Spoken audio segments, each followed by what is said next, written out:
Investing is the only thing from which you can earn enormous profits without doing any work. I have seen many people who struggle day and night and could only gather enough dollars for their survival, or even few couldn't make ends meet. But the people who walk in the path of investing earns uncountable amount of wealth even without doing any hard work. Well, investing is simple. You just need to put your money into proper assets so that as they grow you may also earn the return.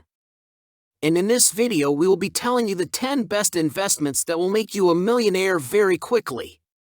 Watch the video till the end, as the last investment has given huge profits to many people. Now let's start. 1. Cash and bonds. Although these cash savings accounts and fixed income securities are substantially different from one another, they provide low-risk options to earn more interest on your idle cash than any typical savings account could. Fixed income securities can offer investors predictable income, capital preservation, and portfolio diversification, but the potential for returns is often smaller than for equities like stocks and other investment funds. 2. Accounts with high yields. A high-yield savings account is comparable to an ordinary savings account, but it can pay 20 to 25 times more than the average rate offered by a typical savings account. Since deposits are normally covered by the Federal Deposit Insurance Corporation, FDIC, your money is safeguarded up to $250,000 in the event that the bank fails, making it one of the safest high-yield investments available. With a monthly withdrawal cap of 6, high-yield savings accounts also provide you access to money when you need it. 3. Certificates of deposit. A certificate of deposit, CD, is a form of savings account that accrues interest on a deposit for a certain amount of time, often at a greater rate than a conventional savings account.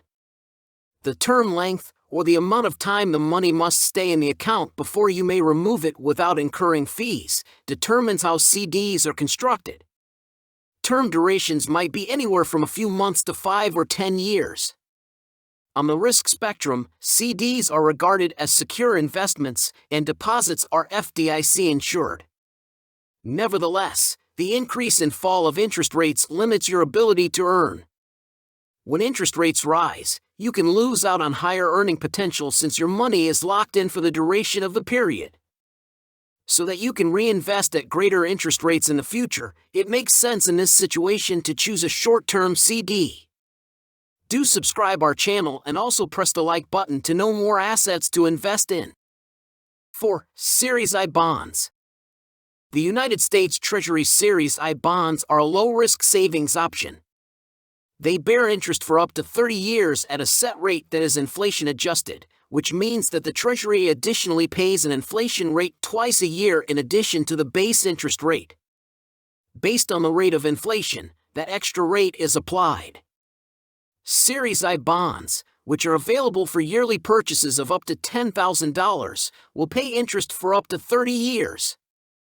The last 3 months' worth of interest payments must be forfeited if you redeem the bond early, within 1 to 5 years.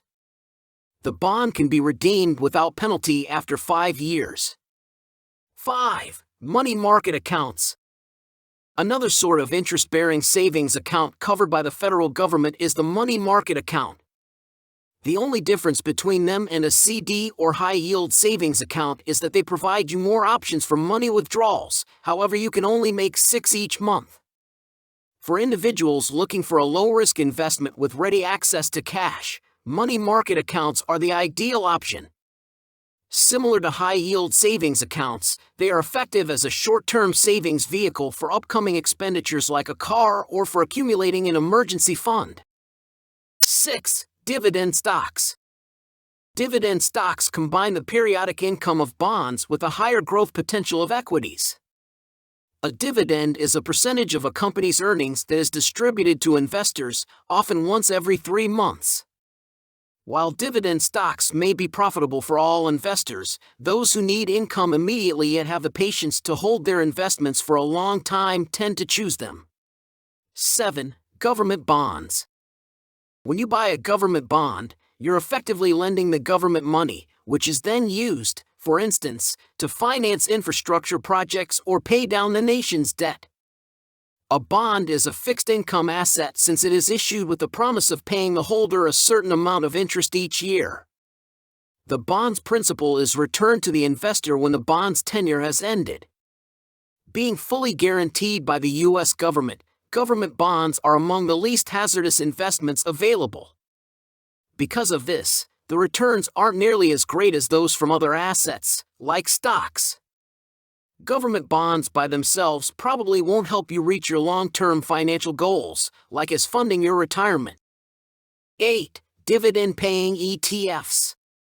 Exchange-traded funds, or ETFs, are collections of equities that pool investor capital to purchase a variety of assets that may be purchased and sold similarly to individual stocks. If you don't have the time or knowledge to independently examine individual stocks, they are perfect if you're a youthful investor with a lengthy time horizon. The S&P 500 and NASDAQ 100 are two instances of dividend-paying ETFs. ETFs are a fantastic alternative if you want to start investing and generating income but aren't sure where to start because they have a low entry barrier and don't require a lot of cash to get started. A dividend is paid when you invest in an ETF that holds dividend-paying equities. In fact, there are several ETFs that are particularly engineered to generate higher yield by incorporating equities with above-average dividend yields. On Stash, you may begin buying dividend ETFs. 9. Indices for the S&P 500. Buying an S&P 500 index fund entails making an investment in a portfolio of equities that track the S&P 500 index. ETFs with the purpose of tracking the performance of certain stock market indexes are known as index funds. S&P 500 index funds underlying equities are based on 500 of the biggest American corporations, including Apple, Microsoft, and Amazon. In contrast to actively managed mutual funds, the objective of an index fund is to provide returns that reflect the performance of the index it monitors. The index funds that hold the majority of the S&P 500's equities pay dividends as well. Since you'll hold shares in a basket of businesses in a number of sectors, index funds offer the advantage of readily diversifying your portfolio. 10. Mutual fund. A mutual fund offers the same range of stocks, bonds, and other assets that index funds do. An index fund strives to replicate the returns of a certain stock index, but a mutual fund seeks to beat the market. This is where the two differ. The stock assets that make up mutual funds are also actively chosen by a paid professional who manages the mutual fund as a whole. Because of this, mutual funds have greater costs than index funds, which might reduce the potential for returns. That's all for today. Now you know all the investments to get rich. Even Sir Warren Buffett, Jeff Bezos, Mark Zuckerberg invests in these assets, so you must also do. Press the subscribe button and also the like button if you want to know more investment options. Share this video to all of your friends so that they also could generate wealth. Comment below if you are having any queries. Thank you for watching.